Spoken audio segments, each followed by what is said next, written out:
L'état de droit fait partie des valeurs fondamentales de l'Union européenne, garantissant son fonctionnement, la confiance mutuelle entre ses membres, ainsi que la viabilité de son marché intérieur.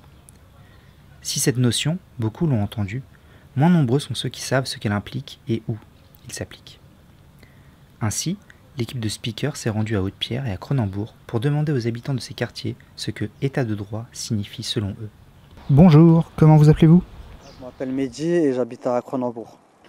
Je m'appelle Perrette et j'habite et je travaille à Cronenbourg. Je m'appelle Jean-Claude et je suis au Vieux Cronenbourg. Chemseddine, j'habite dans le quartier d'Haute-Pierre. Ouais, je m'appelle Zino et je viens du quartier d'Haute-Pierre aussi. Je m'appelle Youssou, je viens du quartier d'Haute-Pierre aussi. C'est quoi pour vous un état de droit ? Un état de droit, c'est un état où la démocratie est respectée et où les dirigeants sont élus et pas autocratiques. Un état de droit, c'est un état, je pense, où on peut faire ce qu'on veut, dire ce qu'on veut, s'habiller comme on veut. Pour moi, c'est la liberté. Quand un état de droit, c'est la liberté, c'est d'être libre. Ah bah, un état de droit, c'est quelque chose que l'on a droit, mais je sais pas. Honnêtement, je sais pas.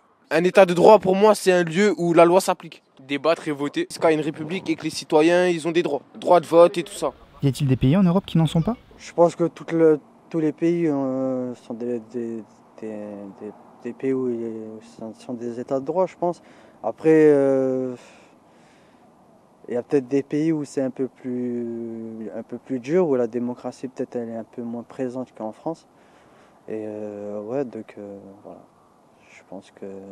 Je pense que ces pays-là devraient plus s'intégrer aux États, devraient être plus un état de droit qu'ils le sont. Il faut dire lesquels, il faut dénoncer les petits camarades. Bon, il y a des pays qui sont de façon évidente pas des états de droit, qui sont peut-être pas dans l'Europe Schengen, mais enfin la Turquie actuellement on peut pas dire que c'est un état de droit. La Russie c'est aussi aux confins de l'Europe, ce n'est à mon avis pas du tout un état de droit, mais il y a d'autres états comme beaucoup de pays de l'ex-Yougoslavie où la corruption empêche que ce soit des véritables états de droit. Dans la Croatie, ça fait partie de l'Union européenne, par exemple. Il y en a qui frisent. Alors, il y a la Hongrie, là, la Pologne. Peut-être la Croatie, peut-être... il n'y en a pas beaucoup, mais il y en a suffisamment qui sont borderline, comme on dit. Déjà, pour les avancées pour la Pologne, c'est les juges, la justice, l'avortement, d'accord, le droit des femmes, quoi, tout ce qui est pour les homosexuels, etc. Ainsi que pour la Hongrie. La Hongrie, c'est quand même plus terrible parce que c'est le muselage des informations. C'est tout ce qu'il y a autour. Normalement c'est déjà logique parce que c'est la République. C'est le peuple il décide en vrai. Il vote tout ça. Déjà faut instruire le droit de vote dans les quartiers tout ça où les gens ils votent pas beaucoup. Et comment garantir l'état de droit ? Déjà, je pense que la France devrait être souveraine, avoir de l'ampleur dans les décisions. Montrer qu'on est la France, parce que c'est quand même un grand pays. Je pense que la France doit avoir une place centrale, parce que c'est quand même un grand pays en Europe.